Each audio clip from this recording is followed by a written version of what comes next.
Hey, it's your girl Robin here with the N.I.B.S Naturals, coming with some tips and tricks for your Loc Retwist. And I'll just get right to it. The first thing I want to make sure you guys are doing are scalp evaluations, taking the time to review and look at the current health of your client's scalp, seeing if there is any breakage at the roots, checking to see if there is a lot of dryness, a lot of flaking on the scalp. What that scalp evaluation does is it helps us pick the right products for our client's hair. Shampoo, conditioner, hair gels, things of that nature. The health of that client's scalp is really going to tell us what that client's hair needs. And then I guess the second biggest thing that I do that I don't see a lot of other locticians doing when I watch their retwist videos is I do oil my client's scalp before I begin the retwist. Most of my clients, I use oil only. Some of my clients, I use gel. On this client, I'm using both oil and gel. And before everybody comes for me and says, oh, he's going to cause whiteness and build. No, it does not. It does not. You do not need gel for your Loc Retwist. The only purpose of using gel is to help lay down the flyaway hairs around that parting. This client, I'm using a little bit more gel than normal. He had a a family holiday photo session to get to, so we wanted to make sure everything looked good and was slick and tight. But typically, I'm only using enough gel just to lay down those flyaway hairs at the root. Everything else is the oil. The shine comes from the oil. The manageability and the slickness of his roots while I'm retwisting, all of that comes from the oil. The gel is just something to help lay hair down, and it kind of gives that retwist a little bit more of a tightness to it, the root. You know, you won't have as much frizzing as fast using gel versus using just oil on your client's hair. And then I also like to say, don't add gel directly to your client's scalp. Add it to the hair. Like, take the time to, I know adding it to the scalp is quicker. Take the time to add it directly and only to your client's hair, because when you add that gel directly on your client's scalp, it's clogging the follicles. So if that client uses oil, or if you use oil after you do your retwist, it's not going to penetrate because you've already lined it with gel.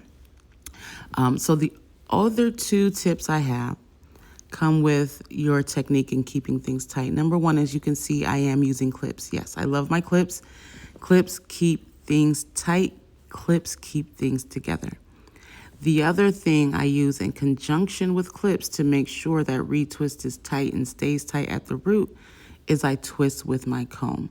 And when it comes to locks, you have two comb options.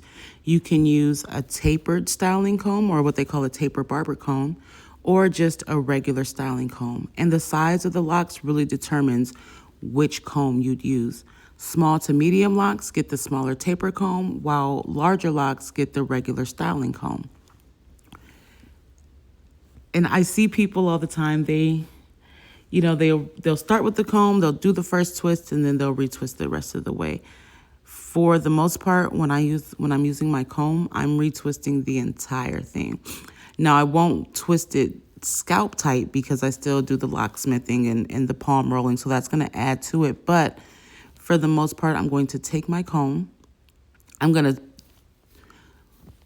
comb through the hair, because the purpose of that comb is to keep your locks tight, keep it together. Keep your hair tight and keep it together while you're doing that retwist. So I use my comb part of the way, maybe 2-3 turns, and then I'll go in and I'll start doing my locksmithing and my palm rolling to make sure that that is set in tight there. I don't know how long retwists typically last without using the comb or the clips. However, I know for my clients, their retwists they could go 2 months without needing to come back. Every time they sit in my chair, you can see the previous retwist and you can see the new growth. Never had an issue with anything unraveling. So those combs and those clips, while they're old school, they do work. And then the last tip I have to make sure that retwist is set in and stays nice and tight is to fully dry your client's hair. Sometimes the ends take a little bit longer to dry. I did find a cool bonnet on Amazon that works wonders. But as long as you're making sure at least the roots are fully tight, you'll be okay. I've never had an issue with my clients leaving with their ends slightly damp, no smelling, no molding, no lock rot, whatever they call it. So as long as you're retwisting and you're making sure the roots of the hair are completely dry before you take it out, you're good to go. And as you can see, his retwist is looking good. It's looking tight. Hope this helps.